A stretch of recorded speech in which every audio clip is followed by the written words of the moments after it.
મણિનગર સ્વામિનારાયણ ગાદી સંસ્થાન આયોજિત શિક્ષાપત્રી જનકલ્યાણ અભિયાન ગુજરાત યાત્રા 4મી ઓગસ્ટનો પ્રારંભ થઈ ગયો છે અને આખા ગુજરાતમાં થવા જઈ રહી છે. ગુજરાતના ગામો ગામ, ગ્રામીણ વિસ્તારથી લઈને શહેરોની સ્કૂલ, કોલેજીસ અમે કવર કરવાના છીએ. અમારા મણિનગર ગાદી સંસ્થાનના બાપા આચાર્ય શ્રી જીતેન્દ્ર પ્રિયદર્શી સ્વામીજી મહારાજની પ્રેરણાથી આ કાર્ય થઈ રહ્યું છે. શિક્ષાપત્રીને જ્યારે 200 વર્ષ પૂરા થાય છે એ નિમિત્તે આ કાર્યક્રમ અમે આખા ગુજરાતમાં લઈને જઈ રહ્યા છીએ લોકોને જાગૃતતા માટે. અને જે અત્યારે યુથ આડા રસ્તે જઈ રહ્યું છે, ખાસ કરીને અમે એને ટાર્ગેટ કરી રહ્યા છીએ, કારણ કે આપણું યુથ, આપણા યુવાનો આપણા દેશનું ભવિષ્ય છે. અમે કોશિશ કરીએ છીએ બધી જગ્યાએ જઈને અમને રિક્વેસ્ટ કરીએ છીએ, વિનંતી કરીએ છીએ. નાનકડું અમે સ્કીટ રેડી કર્યું છે 8 મિનિટનું. ગામો ગામ જઈને, સ્કૂલોમાં જઈને અમે પરફોર્મ કરીએ છીએ.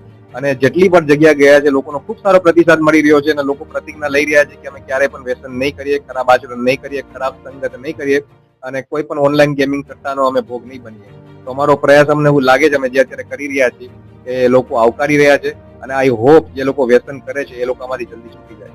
કેટલા દિવસનું અભિયાન રહેશે ને કેટલા? આ મોર દેન 6 મંથનું અમારું આખું આ પ્રોજેક્ટ છે.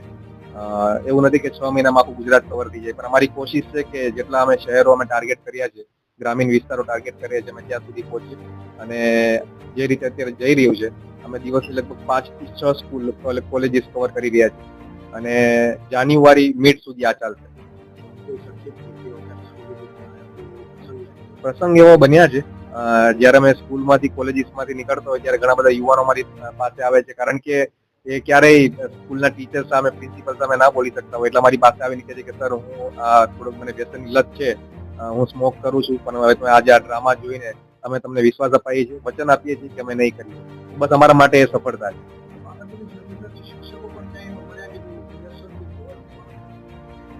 લગભગ તો બધા શિક્ષકો જેટલા મળ્યા છે ખૂબ ડિસિપ્લિન લાગ્યા અમને, પણ 1-2 જગ્યાએ એવા બી કિસ્સા આવ્યા કે સર અમારી સ્કૂલમાં આવજો, અમારા શિક્ષકો માટે બી આ વસ્તુ જરાક કરજો. અમને એવું લાગી રહ્યું છે કે લગભગ એ લોકો પણ વ્યસનની લત લાગી છે એમને, તો એ પણ છૂટી જાય એમાંથી, તો એમના માટે બી ખાસ કરજો. તો હું તો તમામ લોકોને બધે રિક્વેસ્ટ કરવા માંગુ છું કે આપ એનો ભોગ ના બનતા, કારણ કે તમને જોઈને કોઈ બીજા શીખતા હોય છે.